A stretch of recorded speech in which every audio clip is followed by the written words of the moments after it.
औज़ुबिल्लाहिमिनश्शैतानिर्रजीम बिस्मिल्लाहिर्रहमानिर्रहीम। अस्सलाम वालेकुम व्यूअर्स, उम्मीद करती हूँ आप सब खैरियत से होंगे। लगभग अब से मैं भी बिल्कुल ठीक-ठाक हूँ। आज मैं बनाने लगी हूँ मटर पुलाव।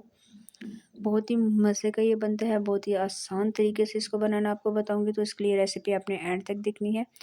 तो चलें अपनी रेसिपी स्टार्ट करते हैं जी। तो ये जो रेसिपी हम घी में बना रहे हैं, तकरीबन 1 कप घी ले लिया था। उसमें 2 दरमियाने साइज़ के प्याज शामिल कर दिए हैं और प्याज को ब्राउन होने के लिए मैंने रख दिया है। जैसे ही प्याज का कलर चेंज हो जाएगा तो हम इसमें अदरक लहसुन का पेस्ट शामिल कर देंगे। प्याज का कलर चेंज होना स्टार्ट हो गया है।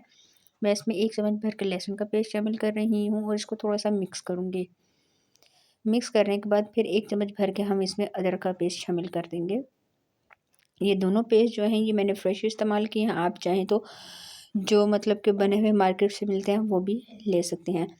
दोनों चीज़ें डालने के बाद अब अच्छी तरह से मैं इसको मिक्स करूँगी और इसकी खुशबू आने तक हम इसका वेट करेंगे। बहुत ही आसान तरीके से ये मैं बना रही हूँ, तो इसके लिए रेसिपी आपने एंड तक देखनी है। टमाटर तकरीबन मैंने 3 से 4 अदद लिए हैं, टमाटर डाल दिए हैं। उसके अलावा मेरे पास कुटी हुई मिर्चें और नमक पड़ा हुआ है। ये 2 मसाले डाले हैं, इसके अलावा कोई भी मसाले इसमें शामिल नहीं होंगे। मेरे पास मटर पड़े हुए थे, तकरीबन आधा किलो के करीब मटर हैं और मटर को मैंने अच्छी तरह से मतलब कि इसको बीज इसके जो मटर निकाल के और इसको वॉश कर लिया है। दोबारा से मैं इसकी मिक्स कर रही हूँ और मसाले की अच्छी तरह से हम भुनाई करते हैं। चावल मैं आपको बता दूँ, मैंने 1 किलो के करीब चावल लिए थे। अच्छी क्वालिटी वाले चावल इस्तेमाल करने हैं आपने और तकरीबन 20 मिनट पहले मैंने इसको भिगो दिए हैं। जी, तो मटर जब तक गलेंगे नहीं, आपके 60 से 70% तक मटर गलने चाहिए। अच्छी तरह से ये देखिए मैं इसको मिक्स कर रही हूँ। बहुत ही कम मसाले हमने इसमें शामिल किए हैं और बहुत ही कम चीज़ों से ये बन रहा है। अब मैं पानी डाल रही हूँ, तकरीबन पानी मैं इसमें डालूँगी 4 से 5 ग्लास, क्योंकि 1 किलो चावल है और 3 ग्लास चावल थे तो 6 ग्लास इसमें पानी डालना था, लेकिन मैं 4 से 5 ग्लास डाली हूँ क्योंकि मैंने पहले भिगो दिया था। इसके अलावा साबुत मेरे पास मसाला पड़ा हुआ है और हरा धनिया है।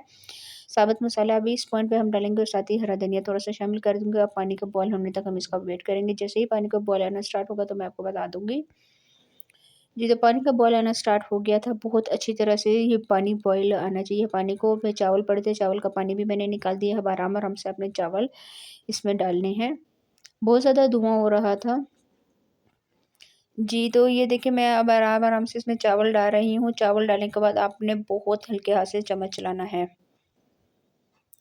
ठीक है, ज़्यादा चम्मच चलाएँगे तो चावल टूट जाएँगे, इस चीज़ का आपने ध्यान रखना है। बहुत हल्के हाथ से मैं चम्मच चला रही हूँ और खुशबू भी बहुत मज़े की आना स्टार्ट हो गई थी। पानी अब इसका बिल्कुल जब तक ड्राई नहीं होगा जी, तो इसका पानी बिल्कुल ड्राई हो गया है। अब मैं इसको दम दे दूँगी, तकरीबन 15 से 20 मिनट के लिए दम दूँगी और 15 से 20 मिनट बाद आपसे मुलाकात होती है। जी, तो 15 मिनट गुज़र गए हैं, दम मैंने उतार दिया था। बहुत मज़े की खुशबू आ रही थी, चावल बिल्कुल गल चुके थे, मटर भी बिल्कुल अच्छी तरह से गल गए हैं। ये देखें एक-एक चावल निखरा हुआ है। बहुत ही मज़ेदार ये पुलाव बना है, तो चलिए अब इसको प्लेट में सर्व कर लेते हैं। ये तो इसकी फाइनल लुक है। बहुत ही कम चीज़ों से और बहुत ही जल्दी से बनने वाली ये रेसिपी है, तो आपने इसको ज़रूर ट्राई करना है। ट्राई करके मुझे कमेंट्स में बताना है कि आज की आसान सी रेसिपी आपको कैसी लगी।